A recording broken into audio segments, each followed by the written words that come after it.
Shalom e bem-vindos de volta ao Israel com Aline. Hoje a gente vai ter um vídeo muito diferente.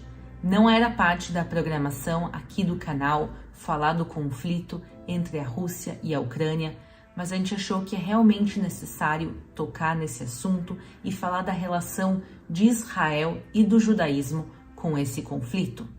Então, vamos começar. Primeiramente, a gente está aqui orando por todas as vítimas inocentes desse conflito, principalmente as crianças. A gente está vendo nos noticiários que já tem centenas de mortos civis e também milhares de refugiados, pessoas que perderam todas as suas vidas, perderam parentes e tiveram que fugir. E realmente é uma tragédia que a Europa não viu desde a época da Segunda Guerra Mundial. Então, realmente, o mais importante de tudo é lembrar do sofrimento dessas pessoas e fazer de tudo para que isso termine logo. Mas vamos falar um pouco da relação de Israel com o que está acontecendo. Primeiro, vocês podem ver o mapa que esse conflito não acontece ao lado de Israel, que geograficamente ele é longe, mas tem uma relação muito grande entre Israel e a Ucrânia e Israel e a Rússia, porque nesses países tem comunidades judaicas vivendo há séculos, há literalmente mais de 1000 anos.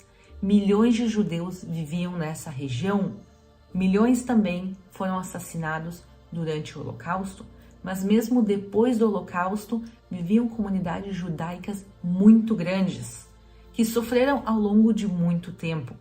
E por isso, no ano de 1991, quando termina a União Soviética e cai a cortina de ferro, mais de 1 milhão de pessoas, judeus, descendentes judeus e também os seus parentes, imigram para Israel.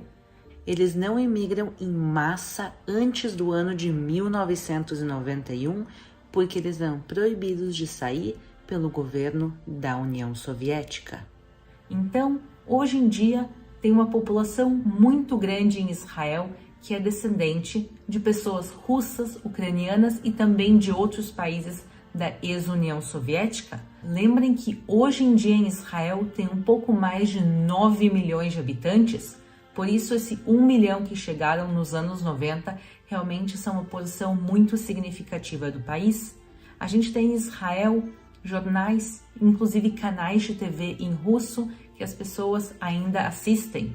A gente ouve russo em alguns lugares aqui de Israel. E a gente está vendo essa população muito triste com o que está acontecendo com o conflito. Todo mundo aqui em Israel deseja a paz mais pronto possível para a região. Mas além de toda a imigração que já veio, ainda tem comunidades judaicas nesses países. Se calcula que na Rússia, hoje em dia, vivam por volta de 150 mil judeus e na Ucrânia, mais de 200 mil. Tem cálculos que, inclusive, chegam a números como 350 mil. Só na capital, Kiev, mais de 110 mil judeus vivem hoje em dia, ou pelo menos viviam há uma semana atrás, antes de começar esse conflito. E por isso a gente vê a relação entre os países, já que tem literalmente pessoas aqui em Israel com parentes na Ucrânia e na Rússia, e também parte do povo de Israel vive lá até os dias de hoje. E por isso, quando começou o conflito, uma das primeiras coisas que Israel fez foi convidar os judeus e israelenses que trabalham e vivem na Ucrânia a voltar para Israel, ajudando eles a chegarem até as fronteiras dos países próximos, e de lá se fez voos de resgate. Até agora, 14 aviões já foram enviados dessa região de volta para Israel, com refugiados e com pessoas sendo trazidas de volta. E além disso, Israel enviou ajuda humanitária à Ucrânia, principalmente equipes médicas que vão tratar toda a população necessitada, ferida, e também ajuda humanitária como comida e outros itens básicos que os ucranianos precisam.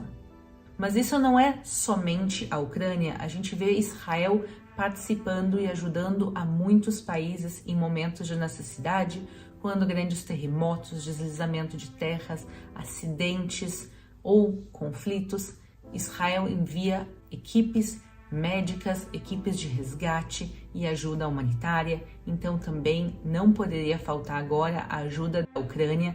E apesar de Israel ter oferecido aos judeus e israelenses e as suas famílias retornarem a Israel, não todos decidiram retornar por vários motivos. Parte deles ainda não conseguiram, parte deles não podem, às vezes pela idade ou por problemas médicos, e também parte deles decidiram ficar na Ucrânia. Lembre que o judaísmo na Ucrânia não é nada novo. Judeus vivem na Ucrânia há séculos, há literalmente mais de 1000 anos a gente tem registros escritos de judeus vivendo lá, e muitos veem a Ucrânia também como sua pátria e decidiram ficar e lutar por ela. Entre eles, Volodymyr Zelensky, o presidente da Ucrânia. Ele é judeu e ele poderia imigrar para Israel caso ele quisesse. Também os Estados Unidos ofereceram para ele tirar ele da Ucrânia e levar para os Estados Unidos, como uma maneira de proteger ele, sabendo que ele, pelo fato dele ser presidente da Ucrânia e estar liderando a resistência contra a Rússia, ele seria o primeiro e principal alvo. E ele se negou a sair do país e ele disse que vai lutar e defender a Ucrânia.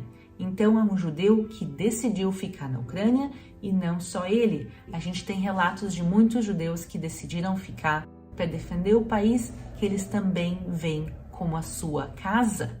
Muitos rabinos importantes também estão enterrados na Ucrânia. O mais famoso deles é o Rabbi Nachman Meuman. E milhares de judeus todos os anos viajam na época do Ano Novo Judaico até a Ucrânia para festejar. Então tem essa relação de judeus de Israel também irem para a Ucrânia. E por isso a gente vê que as comunidades, em parte, uma pequena parte, mas uma parte, decidiram ficar, e principalmente os rabinos das comunidades decidiram ficar, porque eles disseram que querem estar lá para ajudar as suas comunidades em um momento tão difícil. E uma das imagens mais chocantes que apareceu aqui na televisão israelense na última semana foram sinagogas que foram abertas ao público e se transformaram como em mini QGs militares da resistência ucraniana. Quer dizer, a comunidade abriu as portas das suas sinagogas para todos aqueles que quisessem primeiro se refugiar para se proteger, e também parte das sinagogas ativamente estão protegendo a Ucrânia, como imagens que vocês estão vendo agora de uma sinagoga que literalmente estava preparando barricadas para defender a cidade da invasão de tanques russos. E mais uma coisa muito impressionante que aconteceu nessa semana foi o pedido de Zelensky, o presidente judeu da Ucrânia, de Israel ser o mediador das negociações de paz. Um privilégio enorme para Israel. Isso aconteceu também porque Israel, pelo menos até o início desse conflito, tinha relações diplomáticas estáveis, tanto com a Ucrânia como com a Rússia, mas no final das contas a Rússia não quis Israel como um mediador, e sim a Bielorrússia, que é um país muito mais pró-Rússia. Então as negociações de paz estão acontecendo na Bielorrússia. A gente realmente espera que isso seja pelo menos o início de uma pacificação na região. No último conflito entre o Hamas e Israel, eu falei para vocês a frase Shalu Shalom Yerushalayim, orem pela paz de Jerusalém. Mas hoje eu quero ler um versículo diferente para vocês, o versículo de Mateus 5:9. Ashrei rodfei shalom, ki bnei Elohim ikaru. Bem-aventurados os pacificadores, pois serão chamados filhos de Deus. Realmente, os pacificadores serão chamados os filhos de Deus. E eu quero mostrar para vocês esse exemplo lindo de judeus, ucranianos e russos orando pela paz, cada um do seu lado da fronteira.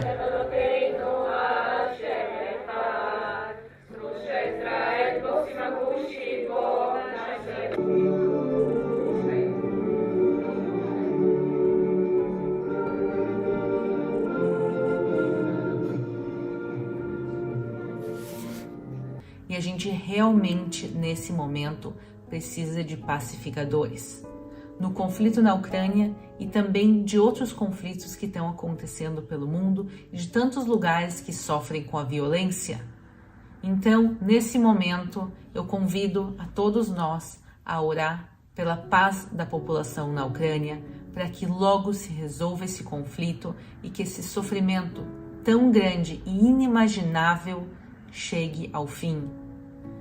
Então, eu peço desculpas por fazer um vídeo tão triste, tão diferente do que a gente faz no canal, mas eu queria tocar um pouco nesse assunto e a gente se vê aqui no domingo com um vídeo, espero que bem mais alegre e que a situação da Ucrânia realmente termine logo. Shalom.